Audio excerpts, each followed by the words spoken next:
बिस्मिल्लाहिर्रहमानिर्रहीम। Hello student, आज biology का क्लास है। चैप्टर नंबर 1 क्लास 10 के बोर्ड। हम आज दूसरे टॉपिक पर बहस करेंगे। दूसरा टॉपिक है गैसियस एक्सचेंज इन ह्यूमन। इसका मतलब ये है कि ह्यूमन में गैसियस एक्सचेंज कैसे होता है।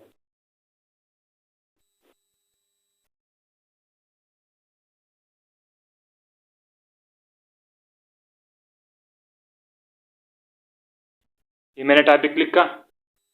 अब इसके बाद हम बहस करेंगे कि ह्यूमन में गैसियस एक्सचेंज ख़ास वे होता है, उसके लिए एक ख़ास रास्ता होता है, और वो रास्ता, उस रास्ते के ख़ास कंपोनेंट जो है होते हैं ना, वो एयर पैसेज वे है और लंग्स है। इस ख़ास रास्ता the way in which gaseous exchange or occur is the air passageway. The air passageway and the lungs. अब हम इन दो कंपोनेंट में से एक को चूज करेंगे और वो है एयर पैसेजवे। हम इस पर तफसील से बात करेंगे। तो हम यहाँ पर ये टॉपिक लिखेंगे कि एयर पैसेज वे।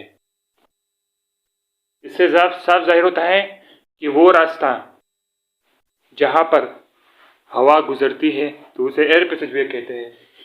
इससे मुतालिक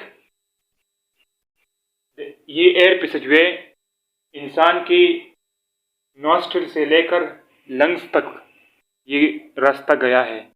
इसमें सबसे पहली जो चीज़ अदा है वो है नॉस्ट्रिल। ये वो जगह है जहाँ पर हवा इंसान के अंदर जाती है, यानी नाक के ज़रिए जो है वो इंसान के अंदर जाता है, तो उसे हम नॉस्ट्रिल कहते हैं। उसे हम नेज़ल कैविटी भी कह सकते हैं, नेज़ल कैविटी। इस नेज़ल कैविटी में जो है वो छोटे छोटे हेयर्स होते हैं, जिसकी वजह से ये जो हवा है ये वार्म होता है, गर्म होता है, और जो उसकी डस्ट होते हैं ना, वो डस्ट फ्री होता है, मतलब साफ होता है इस नेज़ल कैविटी में। इसके बाद जो दूसरा पार्ट जो आता है वो ना, वो फारेंक्स होता है। फारेंक्स, जाहिर सी बात है, नेज़ल कैविटी के बाद फारेंक्स आता है। फारेंक्स की लंबाई जो है वो 4.5 इंचेस है। इसकी लेंथ लॉन्ग मस्कुलर पैसेज है, और इसकी लंबाई जो है, लेंथ, वो तकरीबन अप्रॉक्सीमेटली 4.5 इंचेस है। इसमें भी म्यूकस मेम्ब्रेन होता है, हेयर्स होते हैं, जो ये हवा को साफ करती है। इसके बाद फारेंक्स के बाद जो पार्ट आता है वो लारिंक्स कहलाता है। लारिंक्स यानी फारेंक्स के बाद जो हवा होती है ना, वो लारिंक्स की तरफ जाती है। इस लारिंक्स को हम वॉइस बॉक्स भी कहते हैं। वॉइस बॉक्स, हम वॉइस बॉक्स इसको इसलिए कहते हैं क्योंकि जो साउंड प्रोड्यूस होता है वो इस लारिंक्स की वजह से प्रोड्यूस होता है। इंसान जब साउंड प्रोड्यूस करता है तो वो इस लारिंक्स की वजह से प्रोड्यूस करता है। लारिंक्स भी, इसमें भी म्यूकस मेम्ब्रेन होता है। म्यूकस मेम्ब्रेन होता है। और इस तरह नेजल कैविटी में भी म्यूकस मेम्ब्रेन होता है, फारेंक्स में भी म्यूकस मेम्ब्रेन होता है और लारिंक्स में भी म्यूकस मेम्ब्रेन होता है। इसके बाद या फारेंक्स की बैकवर्ड की तरफ फारेंक्स की बैकवर्ड की तरफ दो रास्ते हैं। एक रास्ता जो है वो इसाफिगस की तरफ जाता है और दूसरा रास्ता जो होता है ना वो ट्रेकिया की तरफ जाते हैं। ट्रेकिया पर एक ढक्कन होता है जहाँ ग्लाटिस हम कहलाते हैं, और इस ग्लाटिस के ऊपर एक ढक्कन होता है जिसे हम एपिग्लाटिस कहलाते हैं। ये जो हवा होती है ना, ये लारिंक्स की बात इस ग्लाटिस के जरिए ट्रेकिया में जाती है। तो इसके बाद अगला जो है वो पार्ट है ट्रेकिया। ट्रेकिया ट्रेकिया आते हैं। ट्रेकिया में कार्टिलेजिनस रिंग होते हैं। इसमें तकरीबन 16 से लेकर 20 तक सी शेप रिंग होते हैं। ये सी शेप रिंग जो है ये इस ट्रेकिया की दोनों वाल को एक दूसरे से कोलेप्सिंग से बचाता है। तो इसका ये एक अहम रोल है। ये ट्रेकिया जो है ये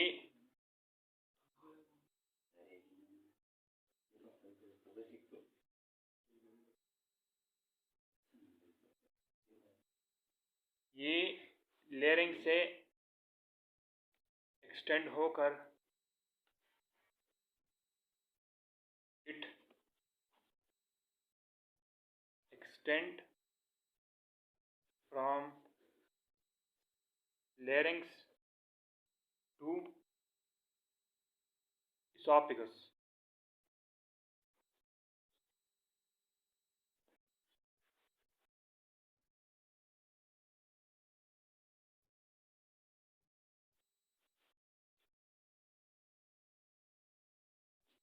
इसका स्ट्रक्चर जो है वो इसका स्ट्रक्चर जो है वो ट्यूबुलर स्ट्रक्चर होता है, ट्यूबुलर।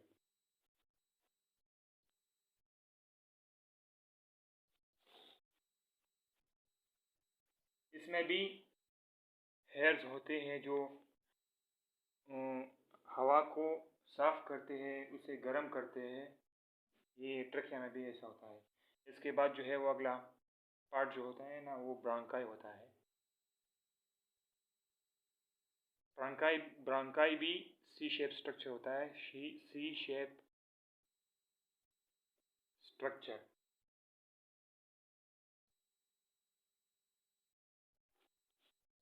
ब्रांकाई जो है वो पैर में होता है, ब्रांकाई इट इज इन पैर। ये इसलिए पैर में होता है। जब ट्रेकिया ट्रेकिया ख़त्म होता है तो ट्रेकिया के बाद दो पाइप होते हैं, ये दो शाखों में तकसीम होता है जिसे हम ब्रांकाई कहते हैं। इस ब्रांकाई की डायमीटर जो होता है वो ट्रेकिया से जो है वो थोड़ा कम होता है। Diameter is less than trachea.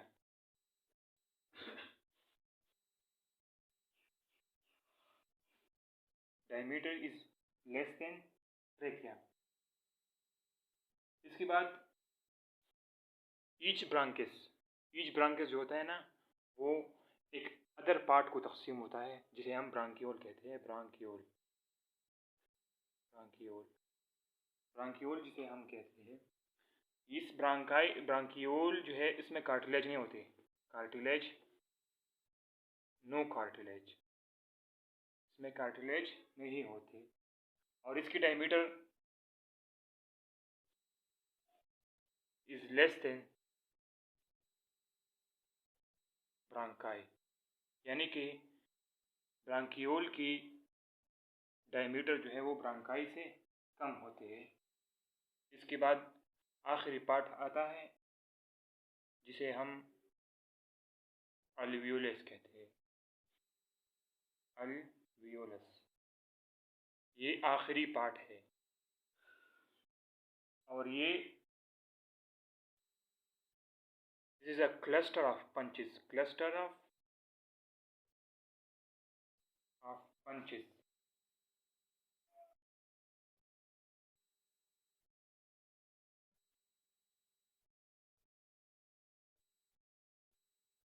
Are bunches of grapes of grapes। इसकी एक माइक्रोस्कोप, ये माइक्रोस्कोपिक होता है, ये माइक्रोस्कोपिक होते हैं, माइक्रोस्कोपिक होते हैं। और इसकी एक each punch is card, each pouch card alveolus, alveolus।